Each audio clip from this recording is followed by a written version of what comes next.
Colorado Springs, 1899. Nikola Tesla had just set up his magnifying transmitter, a device that could tune into the resonant circuit of the Earth to detect incoming storms.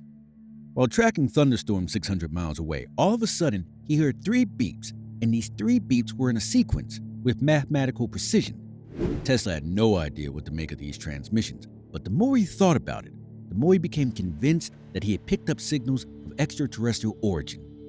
Actually, he became so convinced of it that in 1901 he published an article in Collier's weekly titled Talking with the Planets, in which he recounted, "The changes I noted were taking place periodically and were such a clear suggestion of number and order that they were not traceable to any cause then known to me. The feeling is constantly growing on me that I have been the first to hear the greeting of one planet to another."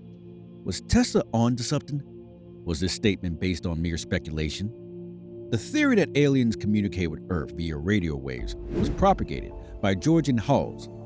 In 1927, he sent transmissions from his home in Oslo, which would unexpectedly return to him moments later.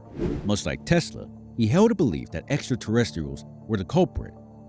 Fast forward to 1977, where Ohio State University's radio telescope picked up a more coherent picture of what Halls had 50 years prior. Somewhere in the archives of Columbus, Ohio, there's a slip of paper with some random numbers and letters printed on it. Some of these numbers are encircled with "Wow" written in the margin. These encircled characters are the sign of an unusually strong radio signal from deep outer space, but we don't know exactly where it came from, nor have we ever received it again. So, what's up with these random radio transmissions that we detect from outer space? Could it be the sign of an extraterrestrial intelligence trying to establish contact, or just stray radiation that we just happen to detect? This famous image has been common sight on the internet and was allegedly the reason for these unexplained phenomena. It has become so popular on conspiracy theory sites and has been dubbed the Black Knight satellite.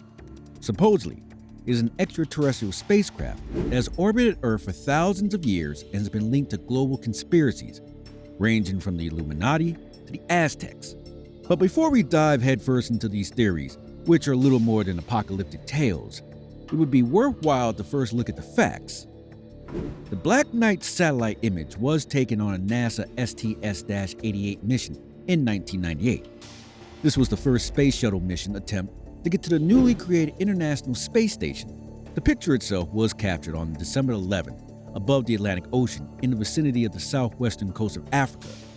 And contrary to belief, this isn't the only image of the satellite to be taken. 5 other photos of the objects were taken as it moved more distinctly from the shuttle. It can be seen over the course of these photos to be tumbling and rolling through space. The object appeared to be completely flat and almost sheet-like. From the prominent way it reflects off light, it could be metallic. However, the creases and folds on the surface could indicate that it is just a jettisoned thermal blanket, and by all means, that would be a satisfactory explanation for all the details. Due to its large cross-section, it would just appear to be a large, solid object.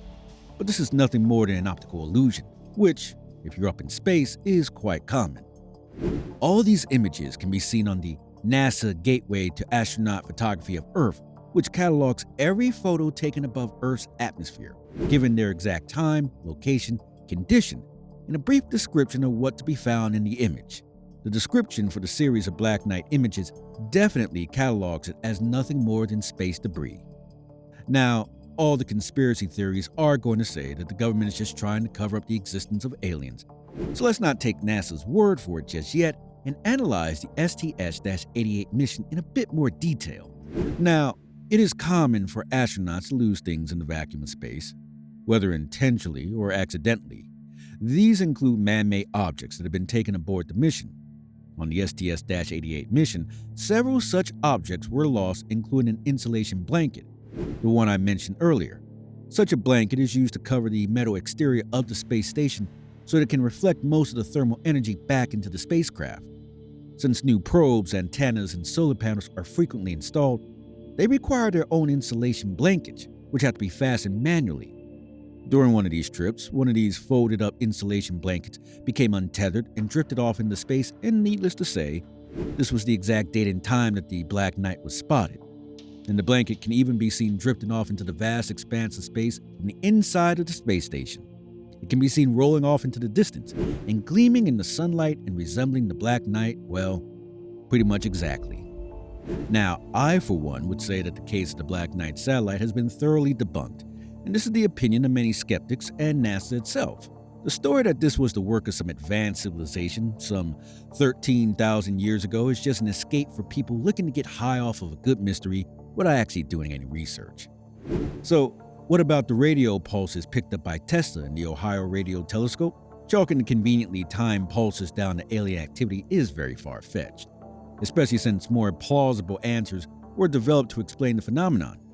A pulsar is a rotating star that emits radio rays and pulses, and seems like a likely explanation, or it could just have been a transmission from the Earth that was wrongly attributed to space.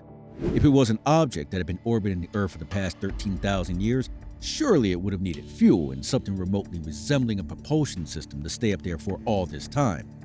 Since this eliminates the possibility of an ancient alien satellite, the only possible argument that conspiracy theories can conjure up is that the satellite is an alien that can somehow glide through the vacuum of space, which is again ridiculous. But what if an alien that has been orbiting Earth undetected for the past several thousand years? Well, let's see why this is an impossibility. Very few organisms can exist in the void of space, and definitely not for extended periods of time, especially something larger than a tardigrade. The body plane would just be unfit for travel in a vacuum and zero gravity conditions. These conditions are not a suitable habitat for any organism. There are no molecules, nutrients, or compounds that can be used to aid in respiration or energy production. The lack of a closed-loop system for the recycling of matter leads to energy in the system dissipating almost instantly. You would lose all body heat in a matter of minutes and be exposed to unfiltrated radiation. An alien being that is sophisticated enough to work its way around all that is just impossible. I wanted to believe that the Black Knight was something more than just space debris, and I admit the photo did look pretty cool, but at the end of the day, instead of spreading misinformation about the photo, let's just take it for the anticlimactic truth that it is. Thank you guys so much for watching. If you enjoyed the video, be sure to leave a like and subscribe for more content just like this.